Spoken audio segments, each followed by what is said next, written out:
IMF की तजावीज़ पर अमल दरामद जारी रखते हुए FBR की तंजीम नौ की मंजूरी को हतमी शक्ल दे दी गई। ज़राए के मुताबिक तंजीम नौ की मंजूरी वजारत खजाना की समरी पर SIFC ने दी, ताहम इस मंसूबे में FBR से राय नहीं ली गई। FBR की तंजीम नौ की हतमी मंजूरी काबीना के अगले इजलास में होने का इम्कान है। ज़राए का कहना है कि 8 मेंबरान पर मुश्तमिल बोर्ड FBR के मामलात देखेगा। FBR बोर्ड में वजारत खजाना, खारजा, तिजारत, सनअत व पैदावार के सेक्रेटरी शामिल होंगे। खारजा अमूर के सेक्रेटरी और प्लानिंग कमीशन भी बोर्ड के मुस्तकिल मेंबरान में शामिल होंगे। पाकिस्तान पीपल्स पार्टी के मरकजी रहनुमा सेनेटर ताज हैदर का कहना है कि चेयरमैन सेनेट ने आज साजिशी किरदार अदा करके सेनेट को साजिश का गढ़ बना दिया। ऐवान बाला सेनेट के इलेक्शन मुलतवी करने की करारदाद कसरत राय से मंजूर कर ली। सेनेट में इंतखाबात मुलतवी करवाने की करारदाद आजाद सेनेटर दिलावर खान ने पेश की। सेनेटर ताज हैदर ने सेनेट में पेश की गई करारदाद की मजम्मत करते हुए कहा कि सेनेट में पास की गई करारदाद जमहूरियत के खिलाफ साजिश है। उन्होंने कहा कि करारदाद की सूरत में इसराइल की तरह सेनेट पर बम गिराया गया। सेनेट में पेश की गई करारदाद एजेंडे में शामिल नहीं थी। PTI के मरकजी रहनुमा शेर अफजल मरवत ने कहा है कि सेनेट में आम इंतखाबात मुलतवी करने की करारदाद मंजूर करना आइन पर हमला है।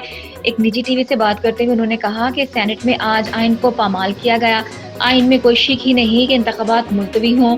उन्होंने कहा कि इस करारदाद को पास करने वाले तमाम सेनेटर्स पर आर्टिकल 6 लागू होता है। सेनेट आइन के मुनाफी कोई करारदाद मंजूर ही नहीं कर सकता। पीपल्स पार्टी सिंध के सीनियर रहनुमा और साबिक वजीर नासिर हुसैन शाह ने कहा है कि PP इलेक्शन में एक लम्हे की भी ताखीर नहीं चाहती। ऐवान बाला सेनेट में इलेक्शन मुलतवी करने की करारदाद कसरत राय से मंजूर होने पर रद्द-ए-अमल देते हुए उन्होंने कहा कि मुझे यकीन है कि बहरामंद गनी साहब ने करारदाद की मुखालिफत की होगी। अगर वो खामोश भी रहे हैं तो उन्हें नोटिस दिया जाएगा। लोग इलेक्शन से राय फरार चाहते हैं, वो इलेक्शन का इल्तवा चाहते हैं। कभी मौसम का बहाना, कभी सिक्योरिटी थ्रेट और अब कोविड का बहाना आ गया है। पीपल्स पार्टी के रहनुमा ने यह भी कहा कि सेनेट इजलास में 14 लोग मौजूद थे, जिनमें कुछ लोग इलेक्शन नहीं चाहते। पीपल्स पार्टी इलेक्शन में एक लम्हे की भी ताखीर नहीं चाहती। यकीन है कि चीफ जस्टिस पाकिस्तान के होते हुए इलेक्शन 8 फरवरी 2024 को ही होंगे। योम हक़ खुद इरादियत के मौके पर आज आज़ाद कश्मीर में आम तातील रही। योम हक़ खुद इरादियत की मरकजी तकरीब दारुल हुकूमत मुज़फ़्फ़राबाद में आज़ादी चौक पर मुनक्किद हुई। सदर ममलिकत डॉक्टर आरिफ अलवी ने योम हक़ खुद इरादियत के मौके पर पैगाम जारी किया। अपने पैगाम में उन्होंने कहा कि आज का दिन मनाने का मकसद आलमी बरादरी को मजलूम कश्मीरियों के लिए जिम्मेदारी याद दिलाना है।